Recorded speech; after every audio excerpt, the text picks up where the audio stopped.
বিসমিল্লাহির রহমানির রহিম। সুপ্রিয় ছাত্রছাত্রীবৃন্দ, আসসালামু আলাইকুম রহমতুল্লাহি ওয়া বারাকাতুহু। আমি মোহাম্মদ মহসিন উদ্দিন, সহকারী অধ্যাপক, উদ্ভিদ বিজ্ঞান বিভাগ, জনতা কলেজ, দুমকি, পটুয়াখালী। আমি আজকে তোমাদের অধ্যায় 1 জীববিজ্ঞান প্রথম পত্রের অধ্যায় 1 কোষ ও এর ভৌত গঠন এ সম্পর্কে তোমাদের সাথে আলোচনা করব। তোমরা এসএসসি লেভেলে এই অধ্যায়টা পড়েছো, শুধু তার কিছু কিছু টপিকস পড়ো নাই, তার একটা অংশ নিয়ে আজকে আমি আমার বক্তব্য শুরু করছি।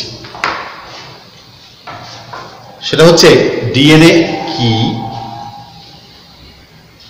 ডিএনএ এর ভৌত এবং রাসায়নিক গঠন বর্ণনা করো এবং ডিএনএ এর কাজ নিল। আমি এই প্রশ্ন 3টা ব্ল্যাকবোর্ডে ইতিমধ্যে লিখেছি, তোমরা দেখো। ডিএনএ কি, ডিএনএ এর ভৌত গঠন বর্ণনা করো, ভৌত ও রাসায়নিক গঠন, 2টা প্রশ্ন একত্রে এখানে দিয়েছি। ডিএনএ এর ভৌত গঠন এবং ডিএনএ এর রাসায়নিক গঠন। তারপরে আমরা দিয়েছি ডিএনএ এর কাজ। এই বিষয়টুকুর উপর আজকে আমি আমার বক্তব্য উপস্থাপন করব। তাই শুরুতেই আমরা বলে নেই যে ডিএনএ কি। ডিএনএ এক প্রকার নিউক্লিক অ্যাসিড। তোমরা এসএসসিতে পড়ছো যে নিউক্লিক অ্যাসিড কি। নিউক্লিক অ্যাসিড 2 প্রকার, একটা হচ্ছে ডিএনএ এবং আরেকটা হচ্ছে আরএনএ। ডিএনএ এর পুরো নাম হচ্ছে ডিঅক্সিরাইবোনিউক্লিক অ্যাসিড। এটি এক প্রকার নিউক্লিক অ্যাসিড। জীবদেহের একটি গুরুত্বপূর্ণ রাসায়নিক উপাদান হচ্ছে এই ডিএনএ, যা জীবের বংশগত বৈশিষ্ট্য বংশ পরম্পরায় বহন করে। এক কথায় যদি আমরা বলতে যাই, তাহলে ডিএনএ হলো জীবের বংশগত বৈশিষ্ট্যের ধারক এবং বাহক। তাহলে ডিএনএকে আমরা সংক্ষেপে বলতে পারি, ডিএনএ হলো জীবের বংশগত বৈশিষ্ট্যের ধারক এবং বাহক। অর্থাৎ তোমরা জানো যে বংশগতি বা হেরিডিটি বলি, যেটাকে আমরা, মেন্ডেলকে বংশগতিবিদ্যার জনক বলা হয়। তোমরা এসএসসি লেভেলেও এটা শিখছো। কেন বলা হয় সে সম্পর্কে তোমাদের কিছুটা ধারণা আছে। কারণ এই জেনেটিক্স বা বংশগতি নিয়ে মেন্ডেল তার জীবদ্দশায় 2টি সূত্র আবিষ্কার করে গেছে বংশগতির উপর। অর্থাৎ বাবা মা থেকে তাদের বৈশিষ্ট্যগুলো সন্তান সন্ততিতে স্থানান্তরিত হয়। এটা আমরা জানি যে চারিত্রিক বৈশিষ্ট্য জিনের মাধ্যমে, এই বৈশিষ্ট্যগুলো আমরা ক্রোমোজোমের মাধ্যমেও বলতে পারি, জিনের মাধ্যমেও বলতে পারি, আবার ডিএনএর মাধ্যমেও বলতে পারি। তা মূলত এই ডিএনএকে যদি আমরা, যেহেতু ডিএনএর বিষয়টা নিয়ে বলতেছি, ডিএনএ হচ্ছে জীবের বংশগত বৈশিষ্ট্যের ধারক এবং বাহক। পিতামাতার বৈশিষ্ট্য তাদের সন্তান সন্ততিতে স্থানান্তরিত হওয়াকে বংশগতি বলে। যে বাবা লম্বা, মা খাটো, তাদের সন্তান লম্বাও হতে পারে, খাটোও হতে পারে। সেক্ষেত্রে মেন্ডেলের প্রথম সূত্র যদি আমরা ধরি, তাহলে তার অনুপাত 1:3:1 হতে পারে। এখন বাবা লম্বা, মা খাটো, সন্তানও খাটো হয়েছে, মায়ের বৈশিষ্ট্য পেয়েছে, অথবা উত্তরাধিকার সাথে তাদের যারা ব্লাড রিলেটেড আছে তাদের থেকে ওই বৈশিষ্ট্যগুলো ওই সন্তানের মধ্যে আসতে পারে। ব্লাড রিলেটেড বলতে আমরা বাবা, মা, দাদা, দাদি, চাচা, মামা, খালা, ফুফু ইত্যাদি আমরা এদেরকে ব্লাড রিলেটেড বলতে পারি। অর্থাৎ এদের থেকে একটা না একটা বৈশিষ্ট্য দেখবা তোমার কারো, এদের মধ্যে থেকে কারো বৈশিষ্ট্য তোমার সাথে মিলে যাচ্ছে। এটাই হচ্ছে বংশগতি। আর এই বংশগতির চারিত্রিক বৈশিষ্ট্য, বংশ পরম্পরায় জীবের বংশগত বৈশিষ্ট্য এই ডিএনএর মাধ্যমে বাবা মা থেকে সন্তান সন্ততির মধ্যে স্থানান্তরিত হয়। এই যে সকল বৈশিষ্ট্য স্থানান্তরিত হয়, সেই বৈশিষ্ট্যগুলো স্থানান্তরিত হয় এই ডিএনএর মাধ্যমে। আমি তোমাদেরকে আরেকটু বলে নিতে চাই যে স্যার, এই অধ্যায় 1-এর তো আমাদের প্রথম দিকে বেশ কিছু টপিকস আপনি বাদ দিয়ে গেছেন। বাদ দিয়েছি এজন্য যে তোমাদের এই অধ্যায়ে কিছু প্রশ্ন তোমরা এসএসসি লেভেলে তোমাদের জানা, একটু বইটা খুলে দেখলেই তোমরা বুঝতে পারবে। তার মধ্যে যদি আমরা বলি, তোমরা এসএসসি লেভেলে পড়েছ যে কোষ কি, আদি কোষ এবং প্রকৃত কোষ কাকে বলে, দেহ কোষ জনন কোষ কাকে বলে, উদ্ভিদ কোষ প্রাণী কোষ কাকে বলে। তারপরে পড়ছো যে কোষীয় অঙ্গাণু কি। কোষীয় অঙ্গাণুর মধ্যে তোমরা পড়ছো মাইটোকন্ড্রিয়া, গোলজি বস্তু, রাইবোজোম, লাইসোজোম ইত্যাদি, নিউক্লিয়াস, ক্রোমোজোম, এদের গঠন এবং কাজ। তো এই যে অংশটা আমি আজকে শুরু করলাম, এই অংশটা এই টপিকসেরই একটা অংশ, যেটা তোমরা এসএসসি লেভেলে অল্প একটু ছিল, বিস্তারিত ছিল না, এবং ইন্টারের বইতে যেভাবে বোঝানো আছে এসএসসি লেভেলে টপিক্সটা একটু হালকাই ছিল, তোমরা অতটা ভালো বুঝতে পারো নাই। আমি আশা করি আমার এই ক্লাসটা দেখার পর এই ডিএনএর এই বিষয়টা, আমি যে প্রশ্ন কয়টা লিখলাম, তোমরা উপকৃত হবে এবং আশা করি তোমরা এটা ভালোভাবে দেখবে এবং বইয়ের সাথে মিলিয়ে দেখবে। আমরা যদি বলি যে ডিএনএ যে জীবের বংশগত বৈশিষ্ট্যের ধারক এবং বাহক, তোমরা দেখো যে আমি বোর্ডে একটা চিত্র আঁকছি, এটা হচ্ছে ডিএনএর ভৌত গঠন। এই চিত্রটাও আঁকতে হবে এবং এই পাশে এই চিত্রটাও আঁকতে হবে। এই দুটো চিত্র আমি আঁকছি ব্ল্যাকবোর্ডে, তোমরাও আঁকবা এবং বইতে দেখবা তোমাদের বইয়ে যে এখানে এইভাবে লেখা আছে, আঁকা আছে। তো দেখো আমি এখানে এ এবং টি নিচ্ছি, অর্থাৎ ডিএনএ গঠন করতে আমাদের তিনটা জিনিসের দরকার হয়। এক হচ্ছে নাইট্রোজেন গঠিত ক্ষারক, 2 হচ্ছে পেন্টোজ সুগার, 3 হচ্ছে ফসফরিক অ্যাসিড। নাইট্রোজেন গঠিত ক্ষারক 2 রকম, একটা হচ্ছে পিউরিন বেস এবং পাইরিমিডিন বেস। মোট নাইট্রোজেন গঠিত ক্ষারক হচ্ছে 5টি: অ্যাডেনিন, থাইমিন, গুয়ানিন, সাইটোসিন এবং ইউরাসিন। ডিএনএ গঠন করতে আমাদের 4টি নাইট্রোজেন গঠিত ক্ষারক লাগে, তার মধ্যে হচ্ছে অ্যাডেনিন, থাইমিন, গুয়ানিন, সাইটোসিন। অ্যাডেনিনকে আমরা এ দিয়ে, গুয়ানিনকে থাইমিনকে টি দিয়ে, গুয়ানিনকে জি দিয়ে এবং সাইটোসিনকে সি দিয়ে প্রকাশ করা। আর একটা থেকে ইউরাসিন, এইটা গঠন করতে লাগে, এই 4টা জিনিস লাগে ডিএনএ গঠন করতে। আর ইউরাসিন সহ এই অংশটা লাগে আরএনএ করতে। সেখানে ইউরাসিন এর থাইমিনের পরিবর্তে ইউরাসিন আসবে। কিন্তু ডিএনএ গঠন করতে আমাদের এই 4টা নাইট্রোজেন গঠিত ক্ষারকের দরকার হয়, তার অ্যাডেনিন, থাইমিন, গুয়ানিন, সাইটোসিন, এই 4টা। তো আমরা এখানে adenine, thymine, guanine, cytosine, thymine, adenine, cytosine, guanine, adenine, thymine, guanine, cytosine, 6 জোড়া মনোনিউক্লিওটাইড এখানে আমরা আঁকছি। 6 জোড়া, 1 2 3 4 5 6। ডিএনএর একটা ব্যাসের মধ্যে 10 জোড়া মনোনিউক্লিওটাইড থাকে, 10 জোড়া। এখানে কিন্তু আমি লিখে দিয়েছি 10 জোড়া মনোনিউক্লিওটাইড থাকে। এই একটা জোড়া, 1 জোড়া, 2 জোড়া, 3 জোড়া, 4 জোড়া, 5 জোড়া, 6 জোড়া। কিন্তু এরকম জর্জরা মনোনিউক্লিওটাইড থাকে একটা ভাঁজের মধ্যে।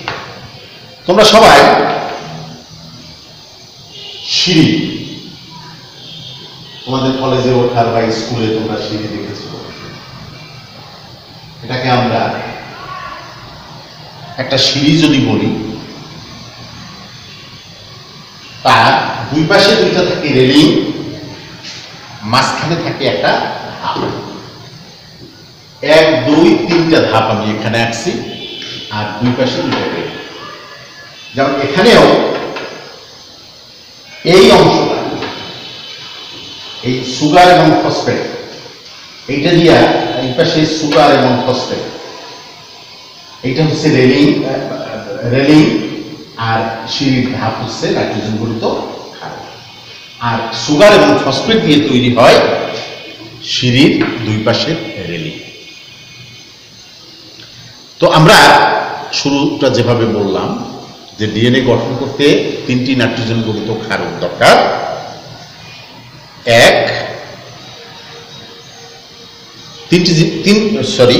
ডিএনএ গঠন করতে আমাদের 3টি উপাদান দরকার।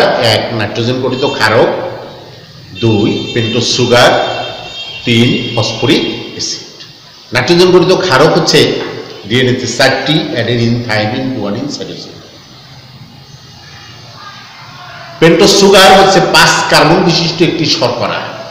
তোমরা চিত্রটা দেখবা, এখানে একটা পেন্টোজ সুগার আঁকা আছে যে 5 কার্বন বিশিষ্ট একটি শর্করা। আমি একটু চিত্রটা এঁকে দেখাই। 1 2 3 4 5। এইটা একটা পেন্টোজ সুগার। এই পেন্টোজ সুগার একটা 5 কার্বন বিশিষ্ট এই শর্করা। আমাদের চিত্রের মধ্যে এই জায়গাটায় একটা সুগার আঁকা দেখবা। আমি এই পেন্টোজ সুগারকে সংক্ষেপে এস দিয়ে প্রকাশ করছি। দেখো, প্রথমে adenine, thymine, guanine, cytosine. Adenine, থাইমিনের মধ্যে 2টা হাইড্রোজেন বন্ড, গুয়ানিন, সাইটোসিনের মধ্যে 3টা হাইড্রোজেন বন্ড আছে। এক জোড়ার মধ্যে আছে, প্রথম জোড়ার মধ্যে আছে 2টা হাইড্রোজেন বন্ড, গুয়ানিন, সাইটোসিনের মধ্যে আছে 3টি হাইড্রোজেন বন্ড। তাহলে 2 জোড়ার মধ্যে আছে 5টি হাইড্রোজেন বন্ড। তাহলে এখানে জর্জরা মনোনিউক্লিওটাইড যদি থাকে, সেখানে হাইড্রোজেন বন্ডের সংখ্যা হয় 25টি। এটা এমসিকিউতে আসে যে এক জোড়া ডিএনএর একটা হেলিক্সের মধ্যে মনোনিউক্লিওটাইডে হাইড্রোজেন বন্ডের সংখ্যা কয়টি? উত্তর হলো 25টি। দেখো কিভাবে হয় 25টা। এখানে এই হয় 5টা, 2 আর 3 5, 5 আর 2 7, 7 এখানে হবে 3টা, 5 আর 3 8, 8 আর 2 10, 10 আর 3 13, আর 10 আর 3 13, সরি 3 2 5, 3 2 5 10, 10 আর এই 5 15। অর্থাৎ এই 6 জোড়ার মধ্যে পাই আমরা 15টা হাইড্রোজেন বন্ড, আর বাকি যে 4 জোড়া থাকে সেখানে পাবো আমরা 10টা হাইড্রোজেন বন্ড। তাহলে দেখা গেল একটা ডিএনএ গঠনের একটা প্যাচের মধ্যে 25টি হাইড্রোজেন বন্ড থাকে। অ্যাডেনিন, থাইমিনের মধ্যে 2টা হাইড্রোজেন বন্ড দিয়ে যুক্ত হয়, গুয়ানিন, সাইটোসিনের মধ্যে 3টা হাইড্রোজেন বন্ড যুক্ত হয়। আর এপাশে একটা কথা আমরা লিখছি যে 5' প্রান্ত এবং 3' প্রান্ত, এরা ডিএনএটা পরস্পর বিপরীতমুখী। দেখো, এখানে 5, এখানে 3, এখানে 3, এখানে 5, তাহলে বিপরীতমুখী। বলতে পারো স্যার এই 5' জিনিসটা কি আর এই 3' কি? এই পেন্টোজ সুগারের 5 নম্বর কার্বনের সাথে এই ফসফেটটা যুক্ত থাকে, সেই জন্য এটা 5 প্রান্ত। অনুরূপভাবে নিচের দিকে এই 3 নম্বর কার্বনের সাথে এই ফসফেট, এই পাশে একটা ফসফেট যুক্ত থাকে, সেই জন্য এটা 3 প্রান্ত। এর বিপরীত হয়েছে উপরের দিকে 3, নিচের দিকে 5, অর্থাৎ ফসফেটটা সুগারের 3 নম্বর কার্বনের সাথে যুক্ত থাকে, সেই জন্য এটা 3 প্রান্ত।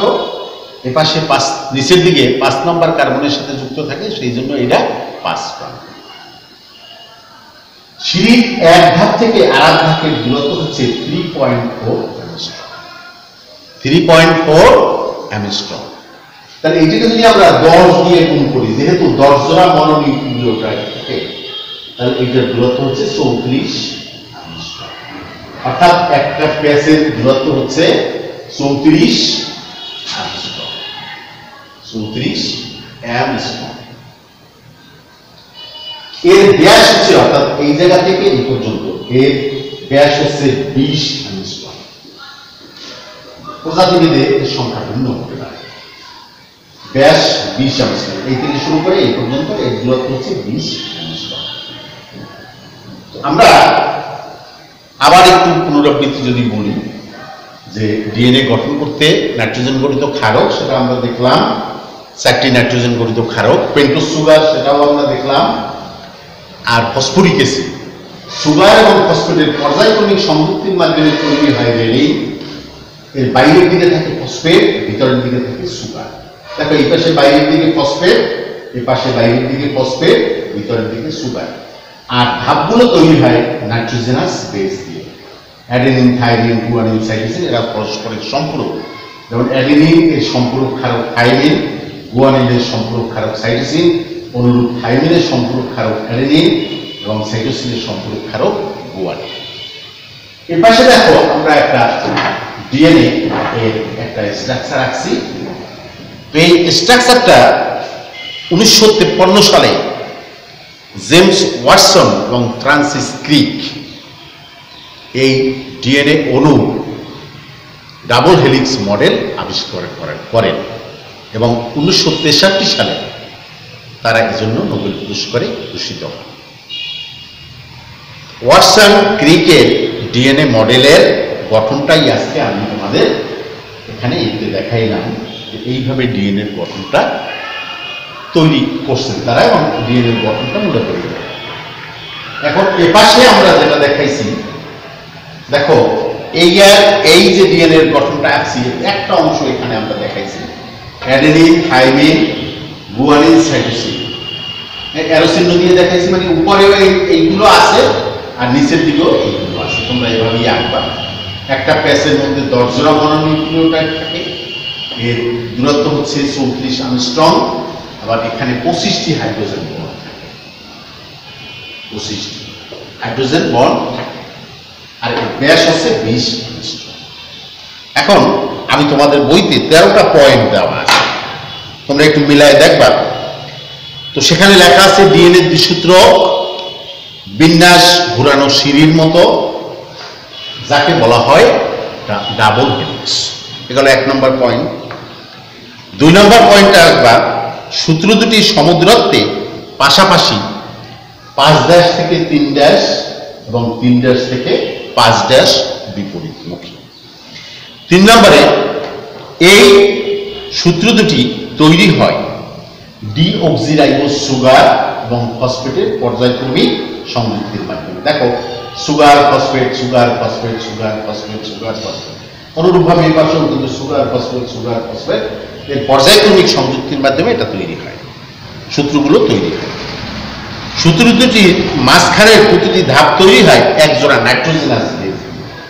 এই অ্যাডেনিন, থাইমিন, গুয়ানিন, সাইটোসিন, এগুলো 1 জোড়া নাইট্রোজেনাস বেস। ফসফেট যুক্ত থাকে ডিঅক্সিরাইবোজ সুগারের 3' এবং 5' এবং 3' এবং 3' এবং 5' কার্বনের সাথে।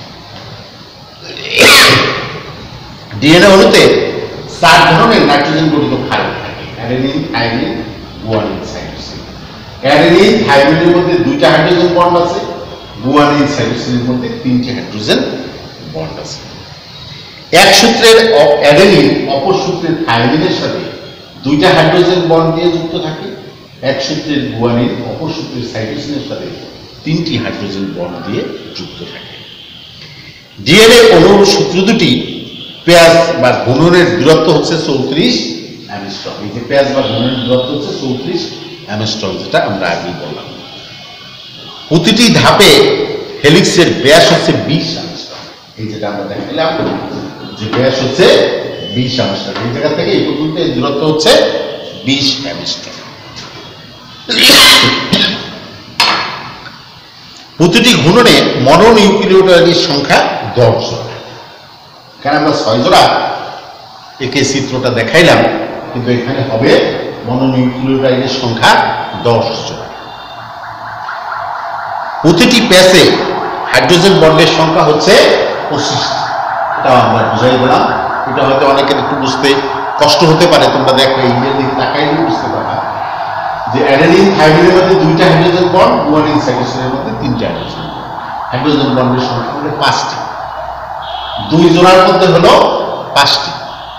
তাহলে 10টি মনোনিউক্লিওটাইড যদি থাকে তাহলে 5 জোড়া, তাহলে হয় 5 × 5 = 25টি হাইড্রোজেন। আমরা এখানে 1 জোড়া, 2 জোড়া, 3 জোড়া, 4 জোড়া, 5 জোড়া, 6 জোড়া। এই 2 জোড়ার মধ্যে আছে 5টি, এই 2 জোড়ার মধ্যে আছে 5টি, এই 2 জোড়ার মধ্যে আছে 5টি, মোট 15টি। আর বাকি থাকলো আরো 2 জোড়া এবং নিচের দিকে আরো 2 জোড়া। তাহলে সেই 2 জোড়ার মধ্যে থাকবে 5টা, পরের 2 জোড়ার মধ্যে থাকবে 5টি। এই মোট হাইড্রোজেন বন্ডের সংখ্যা হবে 16টি। যদি এমসিকিউটা এভাবে ঘুরাইয়া আসে যে 6 জোড়ার মধ্যে কয়টি হাইড্রোজেন বন্ড থাকে, তখন উত্তর হবে 15টি হাইড্রোজেন বন্ড। যদি বলে 2 জোড়ার মধ্যে কয়টা থাকে, 2 জোড়ার মধ্যে থাকে 5টি হাইড্রোজেন। আশা করি তোমরা হাইড্রোজেন বন্ডের সংখ্যাটা বুঝতে পেরেছ। ডিএনএর প্রতিটি প্যাচে 2টি খাঁজ থাকে। আমি এখানে তোমাদের চিত্রটা দেখছি, এই একটা খাঁজ আর এই একটা খাঁজ। এইটা হচ্ছে অগভীর খাঁজ আর এটা হচ্ছে গভীর ভাঁজ, ভাঁজ বা খাঁজ। এটাও অগভীর ভাঁজ, এটা হচ্ছে গভীর ভাঁজ। এই 2টা ভাঁজের সৃষ্টি হয়। ডিএনএর আণবিক ওজনটা হচ্ছে 10⁻6 থেকে 10⁻9 এর। ডিএনএর আণবিক ওজন হচ্ছে 10⁻6 থেকে 10⁻9 এর মধ্যে। আমার এই যে কথাগুলো আমি ডিএনএর গঠন সম্পর্কে বললাম, ভৌত গঠন সম্পর্কে, তোমরা আশা করি বুঝতে পেরেছ। তারপরে যদি কোনো সমস্যা হয়, আমার মোবাইল নাম্বার বলেছি, তোমরা আমার সাথে যোগাযোগ করবে এবং আমার এই লেকচারটা শোনার পরে তোমাদের পাঠ্য বই থেকে এটা মিলায় চিত্র সহ দেখবা। আশা করি তোমরা সবাই ভালোভাবে বুঝতে পারবে এবং এটা পরীক্ষায় 3 মার্কের প্রশ্ন হিসাবে, অর্থাৎ প্রয়োগমূলক প্রশ্ন হিসাবে পরীক্ষায় এটা তোমাদের অ্যান্সার করতে হবে এবং এটা পরীক্ষায় এইভাবে আসে। ডিএনএর গঠন বর্ণনা করো, ভৌত গঠন। এবারে আমি যাব ডিএনএর রাসায়নিক গঠন। আমি একটা প্রবাহ চিত্র ব্ল্যাকবোর্ডে আঁকছি, দেখো। একখণ্ড ডিএনএ কে যদি আমরা আদ্র বিশ্লেষণ করি, এখানে দেখো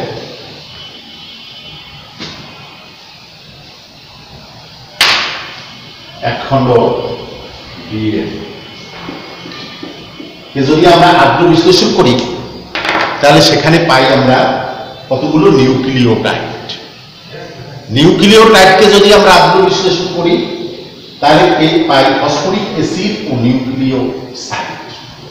এখানে আমি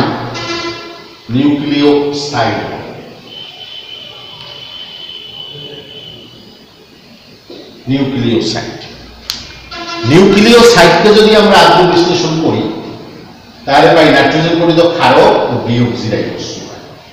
নাইট্রোজেন গঠিত ক্ষারককে যদি আমরা আদ্র বিশ্লেষণ করি, তাহলে পাই অ্যাডেনিন, থাইমিন, গুয়ানিন, সাইটোসিন। কাজেই ডিএনএর রাসায়নিক গঠন উপাদান হলো 1 নাইট্রোজেন 5 কার্বন বিশিষ্ট নাইট্রোজেন গঠিত ক্ষারক, 2 পেন্টোজ সুগার, 3 ফসফরিক অ্যাসিড। আমি আবার এই প্রশ্নটা আরেকবার পুনরাবৃত্তি করছি। একখণ্ড ডিএনএ কে যদি আমরা আদ্র বিশ্লেষণ করি, তাহলে পাই কতগুলো নিউক্লিওটাইড। নিউক্লিওটাইডকে যদি আমরা আদ্র বিশ্লেষণ করি, তাহলে পাই ফসফরিক অ্যাসিড ও নিউক্লিওসাইড। নিউক্লিওসাইডকে যদি আমরা আদ্র বিশ্লেষণ করি, তাহলে পাই নাইট্রোজেন গঠিত ক্ষারক ও ডিঅক্সিরাইবোজ সুগার।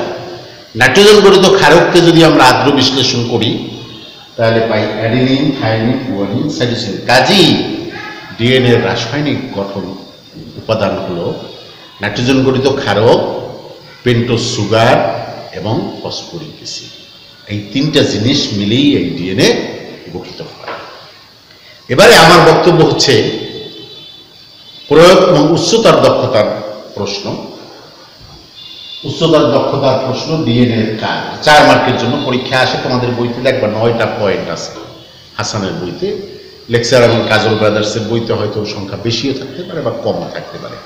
তা কমপক্ষে তোমরা 8টা পয়েন্ট, যেটা আমি তোমাদের একটু বলবো, এই পয়েন্টগুলো তোমরা বইয়ের সাথে মিলাই নেবা এবং এটা প্রয়োগ উচ্চতর দক্ষতার প্রশ্ন হিসেবে পরীক্ষার জন্য তোমাদের লিখতে হবে। তার মধ্যে 1 নম্বর হচ্ছে ডিএনএ ক্রোমোজোমের গাঠনিক উপাদান হিসেবে কাজ করে। ক্রোমোজোমের গাঠনিক উপাদান হিসেবে এটা কাজ করে এই ডিএনএ। বংশগতির আণবিক ভিত্তি হিসেবে কাজ করে। কারণ আমরা শুরুতেই বলছি যে বংশগতির চারিত্রিক বৈশিষ্ট্য এই ডিএনএর মাধ্যমে বংশ পরম্পরায় স্থানান্তরিত হয় বাবা মা থেকে সন্তান সন্ততির মধ্যে। জীবের বৈশিষ্ট্যসমূহ বংশ পরম্পরায় অধঃস্তন প্রজন্মে স্থানান্তরিত হয়। কারণ কখনোই সন্তানের বৈশিষ্ট্য কিন্তু বাবা মার মধ্যে যায় না, বাবা মা থেকেই কিন্তু বৈশিষ্ট্যগুলো তাদের সন্তান সন্ততির মধ্যে চলে আসে। এই জন্য এটাকে বৈশিষ্ট্যগুলো অধঃস্তন প্রজন্মে অর্থাৎ নিচের দিকে, বাবা মা থেকে তাদের বৈশিষ্ট্যগুলো নিচের দিকে সঞ্চালিত হয়। অর্থাৎ যে বাবা এবং মা দুজনের বৈশিষ্ট্য সন্তান সন্ততিতে, সেই সন্তান সন্ততির বৈশিষ্ট্য আবার তাদের পরবর্তী প্রজন্মের বৈশিষ্ট্যের মাধ্যমে এভাবে স্থানান্তরিত হয়। তো অধঃস্থান প্রজন্মে অর্থাৎ বাবা মা থেকে বৈশিষ্ট্যগুলো সন্তান সন্ততির মধ্যে স্থানান্তরিত হয়, এটাকে অধঃস্থান প্রজন্ম স্থানান্তরিত করা হয়। জীবের যাবতীয় বৈশিষ্ট্যের প্রকাশ ঘটায়। জীবের সকল বৈশিষ্ট্য, যে বাবার চুল কোঁকড়ানো, ছেলের চুলও কোঁকড়ানো হয়েছে, মায়ের চুল কোঁকড়ানো, মেয়ের চুলও কোঁকড়ানো হয়েছে, হতে পারে আবার নাও হতে পারে। যে হতেই হবে বাবার এবং মায়ের তা না, দেখা গেল তাদের ব্লাড রিলেটেড যারা আছে তাদের সাথে এই বৈশিষ্ট্যগুলো মিলতে পারে। এতে ক্ষেত্রে আমি তোমাদের ছোট্ট একটা গল্প বলতে পারি যে বাবা ফর্সা, মাও ফর্সা, কিন্তু তাদের সন্তান হয়েছে কালো। জিনগত বৈশিষ্ট্য 2 রকম মূলত, একটা হচ্ছে বাহ্যিক বৈশিষ্ট্য অর্থাৎ ফিনোটাইপিক ক্যারেক্টার, আর একটা হচ্ছে জিনগত বৈশিষ্ট্য জিনোটাইপিক ক্যারেক্টার। তো শুরুতে বললাম যে বাবা ফর্সা, মাও ফর্সা, কিন্তু সন্তান হয়েছে কালো। এখন বাবা বলল যে সন্তান আমার না, কিন্তু সন্তান কার এটা একমাত্র মাই বলতে পারেন। তো বাবা আদালতে শরণাপন্ন হলো যে সন্তান আমার না। বিষয়টা যখন ডিএনএ ফিঙ্গারপ্রিন্ট বা ডিএনএ টেস্ট এগুলো তখন আবিষ্কার হয়নি, তার আগে হয়তো 200 বছর আগের ঘটনা। তো জজ সাহেব ওই দম্পতি যে ঘরে বাস করতেন সেই ঘরে মেডিকেল টেস্টের জন্য পাঠাইলেন 2জন ডাক্তার। তো ডাক্তাররা গিয়া দেখলেন যে তাদের খাটে শুয়ে শুয়ে ওই মহিলা প্রতিদিন তার সামনে তারা ছিল হিন্দু দম্পতি, তাদের ঘরে একটা কালী মূর্তির ছবি ছিল। তোমরা হয়তো কালী মূর্তির ছবি দেখেছো অথবা নাম শুনেছ। সে কালী মূর্তিটা দেখতে কালো, জিহ্বাটা বের করা এবং কামড় দিয়ে রাখা। তো ওই ডাক্তার মহোদয় রিপোর্ট দিলেন যে ওই কালো মূর্তির রিফ্লেকশনে তার সন্তান কালো হয়েছে।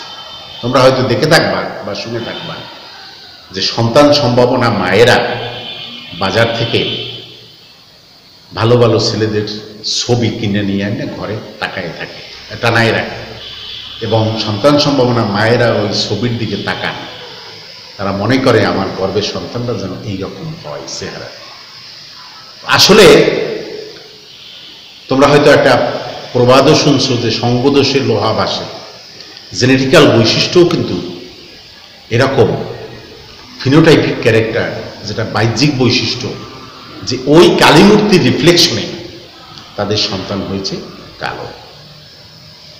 এটা তোমরা হয়তো তোমাদের কারো দেখে থাকবা যে তারা তোমাদের মা, খালা বা ফুপু এই ধরনের ছবি হয়তো কিনে এনে বাসায় টানিয়ে রাখেন। তোমরা হয়তো তোমাদের মাকে বা বাবাকে জিজ্ঞেস করলে হয়তো তোমরা এর উত্তর পেতে পারো।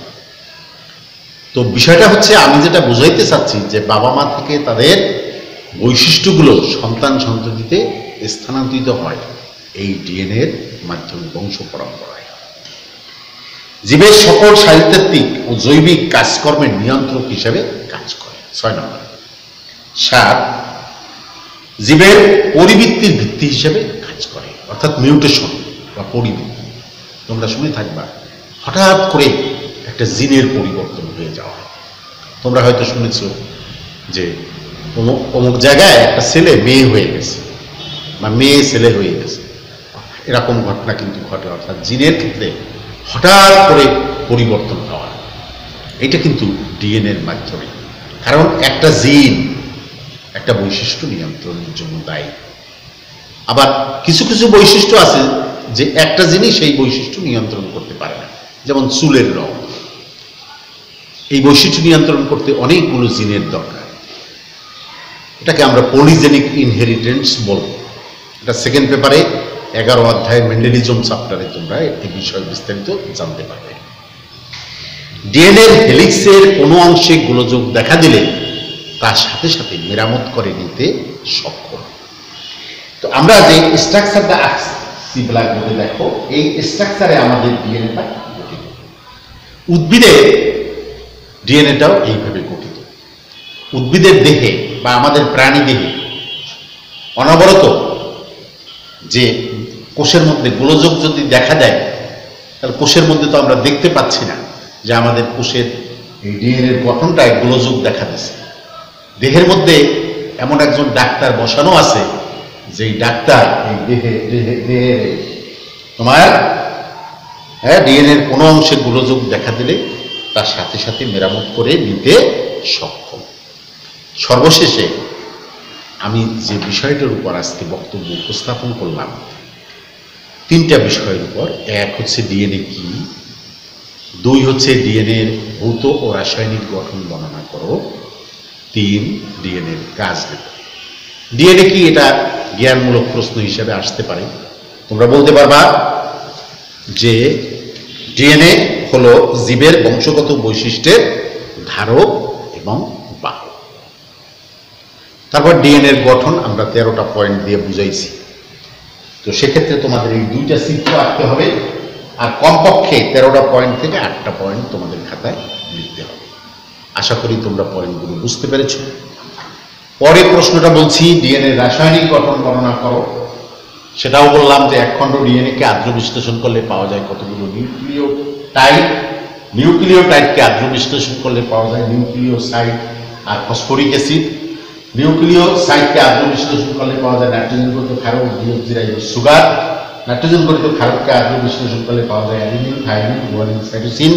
কাজেই ডিএনএ রাসায়নিক গঠন উপাদান হলো নাইট্রোজেন গঠিত ক্ষারক, পেন্টোজ সুগার এবং ফসফরিক। তারপরে আমরা সর্বশেষে বলেছি ডিএনএর কাজ বর্ণনা করো। এখানে আমরা 8টা পয়েন্টের কথা বললাম। তোমাদের বইতে 9টা পয়েন্ট দেওয়া আছে। তোমরা এটি সাইন মার্কের জন্য এই প্রশ্নটা মুখস্থ করবা।